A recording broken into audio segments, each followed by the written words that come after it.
아침에 이 말씀을 묵상하려고 펴는 순간 곧 좌절하기 시작했습니다. 왜냐하면 여러분들도 지금 보시면 아시겠지만 제가 성경을 읽는 것조차도 말 떠듬떠듬 하면서 읽을 만큼 이 어려운 이름들이 등장하는 족보가 나오기 때문입니다. 일단 이 설교를 준비하는 입장에서 족보가 나왔다. 그럼 이제 긴장합니다. 야, 여기서 뭘 끄집어내야 하나. 예. 근데 딱 시작이 이 르우벤과 시므온의 족보, 그리고 레위의 족보, 고핫의 족보, 아론과 모세의 계보 이렇게 나와가지고 오늘 말씀의 절반 이상을 족보가 차지하고 있는 거예요. 그래서 제가 이걸 보면서 야, 요 족보는 일단 잠깐 제끼고 요 뒤에 있는 내용을 좀 먼저 한번 읽어보자. 뒤에서 뭔가 하나님 앞에 말씀을 나눌 것들을 좀 한번 생각해보자 하고 뒤쪽을 넘어갔는데 이 오늘따라 이 뭔가 끄집어낼 만한 것들이 이미 너무 많이 이 스토리에서 끄집어낸 거예요. 여러분들도 설교를 들으시는 모든 분들도 이미 이 말씀 들으시면서 오늘은 이런 말씀이 나오겠구나라고 이미 예상되는 바가 분명히 있으실 거란 말이에요. 근데 제 입장에서는 이 설교를 할 때 또 들으신 것 또 듣고 이런 것보다는 좀 새로운 것들을 전해드리고 싶은 마음이 있으니까 쉽게 타협하지 않고 하나님 도와주십시오. 이거 말고 다른 거 도와주십시오 하는데 갑자기 제 머릿속에 이렇게 스쳐가는 거예요. 왜 족보가 쓰여 있을까? 이런 생각이 드는 거예요. 분명히 이게 성경이잖아요. 쓸데없이 족보가 쓰여 있지 않을 텐데 왜 족보가 쓰여 있을까? 특히 한참 잘 나가다가 갑자기 요 사이에 뜬금없이 족보가 딱 등장해요. 그리고 나서 슥 사라지더니 다시 이제 역사로 돌아오는 거예요. 그래서 안 되겠다. 이거는 찾아봐야겠다. 이제 인터넷에 쳐봤어요. 이 족보의 의미가 무엇인지 이렇게 쳐보니까 이것저것 말씀해 놓으신 분들이 많은데 그 중에 하나 굉장히 신빙성 있는 이 자료가 하나 있어서 그걸 토대로 한번 여러분들께 족보에 대한 이야기를 좀 나누어 보고 그 다음 이야기를 두 가지로 한번 살펴보려고 합니다. 일단은 저도 이 공부해 놓은 이런 것들을 보면서 그렇구나 라고 이렇게 깨닫는 바가 있었어요. 제가 그 깨닫는 바를 가지고 우리 성도님들과 함께 이 말씀을 나눠보도록 하겠습니다. 오늘 족보는요, 나오는 족보는 성경에는 모든 족보가 분명히 의미가 있습니다. 근데 여러분, 이 족보 우리나라 사람 족보인가요? 아니잖아요. 우리 조상 족보도 아니잖아요. 그러니까 한마디로 지금 조금 이렇게 반대로 생각해 보면 미국 사람들이 우리나라 사람들 족보 보면서 이름을 막 떠듬떠듬 장영실 양승훈 읽으면서 이게 뭔가 의미도 모르고 그냥 지나갈 수밖에 없는 그런 상황 똑같은 거예요. 그러니까 유대인들이 볼 때, 이스라엘 사람들이 볼 때 이게 얼마나 웃기겠어요. 다른 나라 사람들이 지금 새벽에 나와갖고 혀도 꼬여가지고 막 이름도 잘 못 읽고 있는 족보를 막 읽으면서 그러니까 그 사람들이 볼 땐 저게 무슨 의미인지는 알까라는 생각을 분명히 할 것 같아요. 그런데 하나님께서 이 족보들 사이에 비밀을 숨겨 놓으셨다는 것입니다. 물론 이 족보의 주인공들인 이스라엘 백성들은 분명히 이 의미가 무엇인지 쉽게 알아챌 수 있을 거예요. 근데 이제 우리는 그렇지 않잖아요. 그래서 공부를 해야 하고 또 생각해야 하고 그런 것 같습니다. 이 족보는 먼저 모세와 아론에 대해서 이야기하기 위해 쓰여진 족보예요.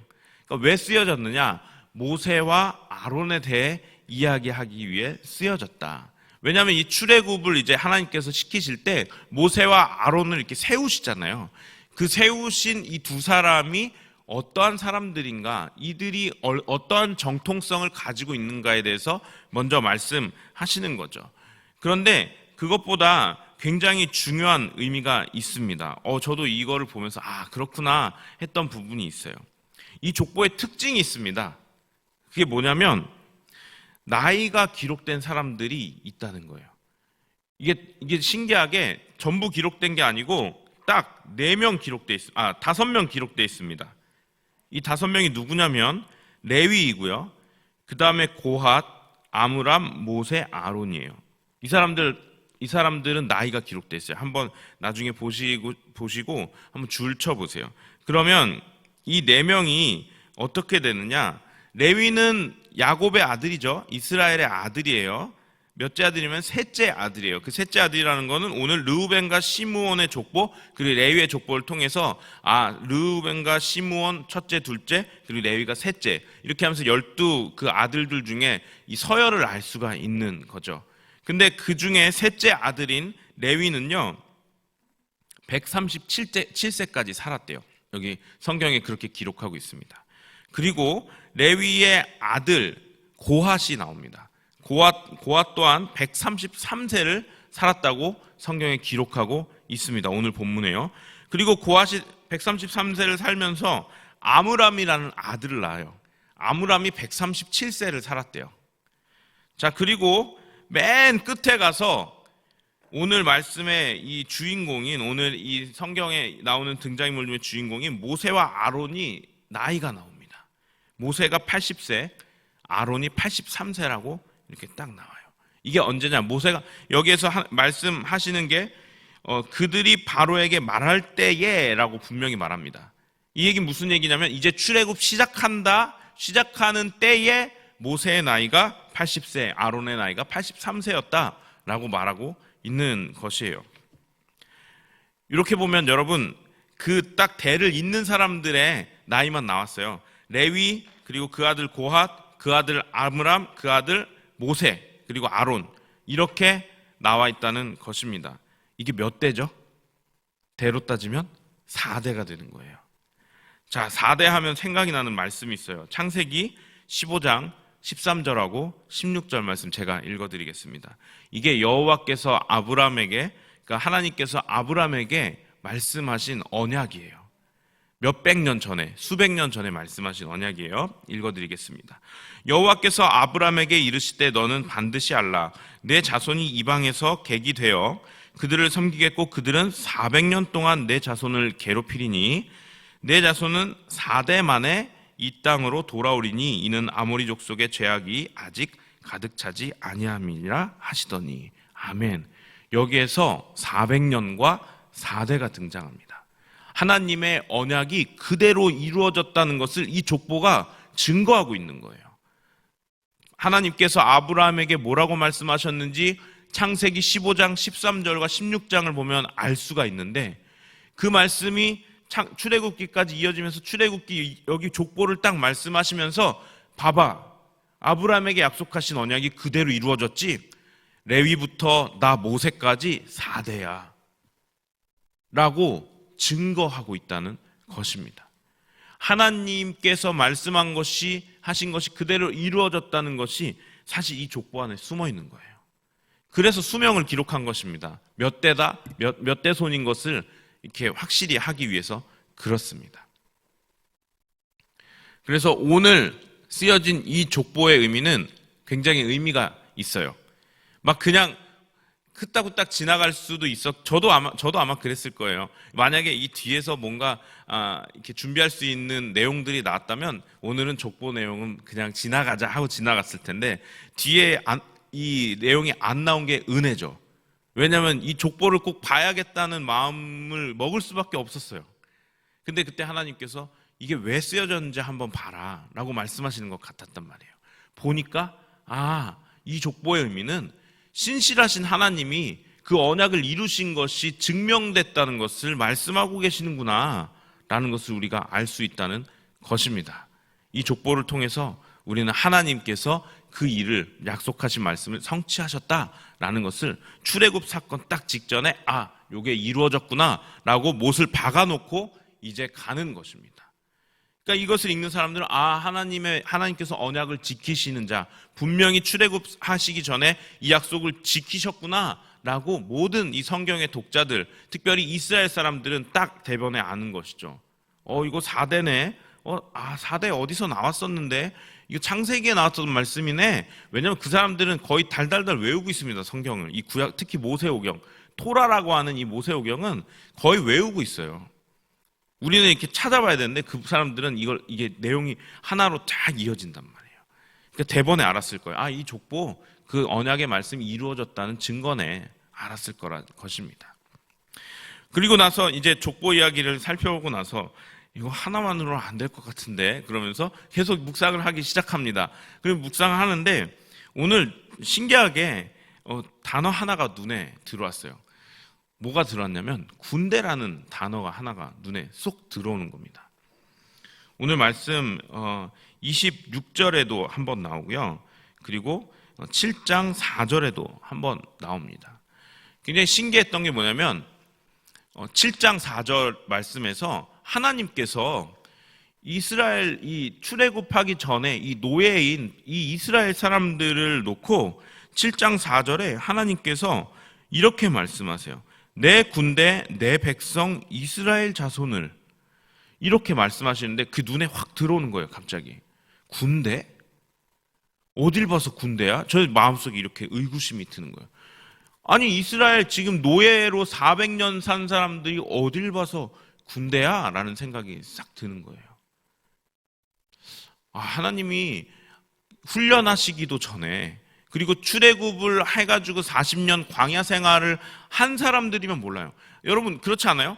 여리고성 앞에서 막 이렇게 사실은 군대라고 부르기도 웃기지만 이 여리고를 이렇게 7바퀴 돌고 나서 함성 질렀을 때 막 무너져요. 그러면 그래도 이 이스라엘 백성이 40년 동안 훈련받고 군대가 되었구나 라고 하는 그래도 그런 논리는 펼칠 수가 있는데 아니 지금 하나님 말씀하시는 게 출애굽을 하기도 전이에요. 근데 갑자기 출애굽을 하기도 전에 이미 하나님께서 이스라엘 백성들을 내 군대야 라고 말씀하시는 거예요. 솔직히 좀 속된 말 창피하잖아요. 노예들 훈련도 하나도 안 돼 있어요. 그냥 여태까지 무기라는 건 들어본 적도 없는 사람들을 어떻게 군대라고 말씀하시는가 라고 곰곰이 생각하기 시작할 때 오늘 우리가 앞에서 찬송했던 것처럼 하나님의 군대는 자기 힘으로 싸우는 군대가 아니라는 것입니다. 그러니까 하나님께서 이스라엘이 내 군대라라고 말씀하신 것은 무엇이냐면 여러분 군대가 존재하는 목적이 무엇이죠?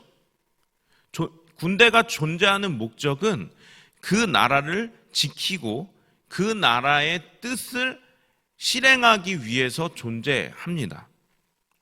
그렇죠? 그러니까 여러분 다시 생각해보면 군대라는 것의 설립 목적은 그 국가를 위한 거예요. 그 국가를 위한다는 것은 그 국가의 왕과 그 국가의 백성들을 위해서 군대가 존재한다는 것이죠. 그러니까 싸우기 위해서 존재하는 것이 아니에요. 처음 원래 목적은 그 나라를 위해 존재하는 것이죠. 그렇게 생각하면 하나님께서 군대라 말씀하신다? 그럼 이 군대의 목적은 뭐예요? 하나님 나라를 위한 사람들인 거예요. 그런데 거기에 세상 사람들처럼 세상 군대처럼 창과 칼이 필요하지 않다 이겁니다. 그것은 왜 그러냐면 이 군대는 자기 힘으로 싸우는 군대가 아니기 때문이에요. 아멘이십니까? 만약에 이 군대가 자기 힘으로 싸워야 하는 군대였다면 하나님께서 지금 이 시점에서 여기 이스라엘 백성들을 군대라고 부르지 않으셨을 거예요. 아마 좀 훈련 잘 받고 군사훈련도 좀 되고 창과 방패도 좀 잘 다뤘을 때 이제야 니들이 내 군대구나 하셨을 거예요. 근데 아니죠. 이 사람들 자기네들이 그러니까 모세가 아마 그랬을 거요. 군대요? 지금 저 노예들을 가지고 군대라고요? 분명히 그렇게 말씀했을 거예요. 모세가. 그렇지 않습니까? 어쨌든 근데 하나님께서 이스라엘 백성들을 군대로 부르신 이유는 무엇입니까? 하나님 나라의 뜻을 이루기 위해서 설립된 사람들이라는 뜻이에요. 그러니까 꼭 창과 말이 이렇게 오늘 잘 안 됩니다. 창과 칼과 방패를 들고 있지 않아도 된다는 거예요. 하나님 나라 군대는. 아멘이십니까? 그럼 이 하나님 나라 군대는 뭐가 필요하냐? 약할 때 강함 대신에 하나님이 드러나시게 하는 게 중요해요. 그러니까 뭐예요? 약하면 약할수록 좋다고요. 군사훈련이 안 돼 있으면 안 돼 있을수록 좋은 거예요. 우리는 세상의 기준하고 하나님의 기준은 진짜 너무 매치가 안 돼서 그게 문제입니다. 우리는 세상 살아갈 때 하나님의 영광을 위해서 그래도 뭔가를 하려고 하잖아요. 근데 하나님 뭐라 그래요? 시편 46편에 솔직히 좀 하나님 죄송합니다. 초치는 말씀하세요. 뭐라 그래요? 너희는 가만히 있어. 내가 하나님 됨 알지어다라고 말씀하시는 거예요. 그러니까 우리가 뭔가 하려 그러면 하나님 가만히 있어. 내가 할 거야. 약할 때 강함돼. 네가 약할 때 내가 강함됨이 드러날 거야라고 말씀하시는 거예요. 자꾸 우리는 뭔가 하려고 하는데 하나님 아니야. 내가 할 거야. 너희들이 할 일은 거기에 가만히 있는 거야. 너희들 약한 채로 그냥 있어. 라고 말씀하시는 거예요. 그래서 여러분, 이스라엘 백성은요, 출애굽하고 나서요, 군사훈련 안 했어요. 그 이방 가나안 땅 정복하러 가는데 군사훈련을 안 했다고요. 이해가 안 됐을 거예요, 이스라엘 백성들. 우리가 싸우려면 군사훈련 해야 되는 거 아니에요? 하나님이 안 지키셨다고요. 왜요? 하나님께서 싸우시잖아요. 그러니까 여리고 보세요. 여리고 성 함락하러 간다 그러는데 너무 웃기잖아요. 가가지고 7바퀴 돌고 함성 질러. 이게 무슨 군대예요. 창과 방패가 없어요. 근데 여러분 아시죠? 여리고 백성들, 여리고에 있는 사람들 성문 꼭꼭 잠가놓고 이렇게 웅크리고 무서워가지고 벌벌 떨었어요. 그거에. 왜 그런지 아십니까? 그 이전에 이스라엘 백성들이 어떻게 싸워왔는지를 들은 거예요. 야, 쟤네들 창하고 칼하고 방패 없는데 그들의 신이라고 하는 하나님이 대신 싸워준다더라. 벌벌 떠는 거예요. 그거 결국 어떻게 돼요? 무너지는 거예요. 그러니까 이 소문을 들었던 사람들 중에 하나, 기생 라합은 이 소문을 듣고 나서 자기 그 가족들을 구원하기 위해서 이스라엘 그 첩자들을 받아주죠. 말씀을 마치려고 합니다. 군대라는 말, 이게 단어 하나 가지고 여기까지 왔는데, 군대 생각하는데 그런 거예요. 이게 어떻게 군대예요, 하나님? 저도 이렇게 반문하는데 하나님 말씀해 주시는 거예요. 내 군대는 칼과 창과 방패 든 군대 아니야. 약함으로 나의 강함을 드러내줄 그게 내 군대야 말씀하시는 것입니다. 저는 하나님의 군대이고 싶습니다. 여러분은 어떠세요? 아멘이십니까? 그러려면 우리가 약할 때 강함 대신 하나님을 드러내기 위해 우리 힘을 빼야 돼요. 하나님께서 내 인생을 갖고 일하시게 하시기 위해선 내가 뭔가 하려는 것보다는 하나님께서 일해주세요라고 하면서 내가 내 힘을 빼야 된단 말이에요. 우리는 내 능력으로 살아가는 사람 아닙니다. 우리가 뭐 좀 잘 돼갖고 하나님께 영광을 돌린다? 아니에요. 그거 하나님 그렇게 영광 받으실 분이었으면은 저 하나님 안 믿을래요. 뭐 우리가 열심히 해가지고 좀 영광을 돌려드려야 영광 받으실 분이면 아니에요. 성경에서 말씀하시죠. 온 땅과 하늘에 이미 그의 영광이 충만하다고 말씀하고 계시잖아요. 우리 그렇게 발버둥 치면서 살아가면서 하나님 제가 하나님께 영광 돌릴게요. 필요 없어요. 우리가 하나님 앞에 영광 돌리는 삶 뭐냐면요. 약할 때 강함 되시는 하나님 드러내는 삶이에요.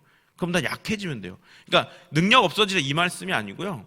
하나님께서 나를 통해 일하실 수 있게 내 힘을 빼라는 거죠. 이스라엘 백성들, 이스라엘 군대들 군사훈련 받지 않았습니다. 그렇지만 가는 곳마다 승리했어요. 왜죠? 하나님께서 그들을 통해 일하셨기 때문입니다. 그래서 오늘 하루 그리고 우리가 이 땅을 살아가는 동안 저도 그렇고 우리 여기 함께 하시는 모든 법한 성도님들 하나님의 군대입니다. 군대로 부르셨어요. 근데 승리하기 위해서 하나님의 뜻과 영광이 나타나기 위해선 우리 힘 빼야 됩니다. 우리가 뭔가 하려는 것이 아니고 하나님께서 날 위해 일하시도록 우리가 그 자리를 내어드리며 가만히 있어 내가 하나님 됨 알지어다라는 그 진리의 말씀이 이루어지는 것을 우리가 목도할 수 있어야 한다는 것입니다. 그렇게 살아가시는 하나님의 군대로 우리가 가는 곳마다 하나님의 뜻이 이루어지고 그 나라가 확장되어지는 역사가 있는 법한교회 성도님들 되시기를 주님의 이름으로 축원합니다. 기도하시겠습니다. 능력 없는 자들을 군대라고 이미 칭하시고 그리고 하나님의 뜻을 이루어 가시는 약할 때 강함 되시는 하나님을 찬양합니다. 하나님, 우리의 연약함이 하나님께는 강함으로 드러날 수 있는 하나님의 영광이 드러날 수 있는 시간임을 우리가 깨닫게 하여 주시옵소서. 하나님, 그래서 우리의 삶을 통해 우리가 하나님 앞에 가만히 있어 하나님을 바라볼 때 하나님이 이루시는 그 일들을 목도하며 하나님 앞에 감사하며 영광 돌리는 삶, 그리고 또한 우리가 가는 곳마다 하나님의 뜻이 이루어지는 하나님의 군대로 살아가는 우리 법한 성도님들 될 수 있도록 인도하여 주시옵소서. 예수님의 이름으로 기도합니다. 아멘. 하늘에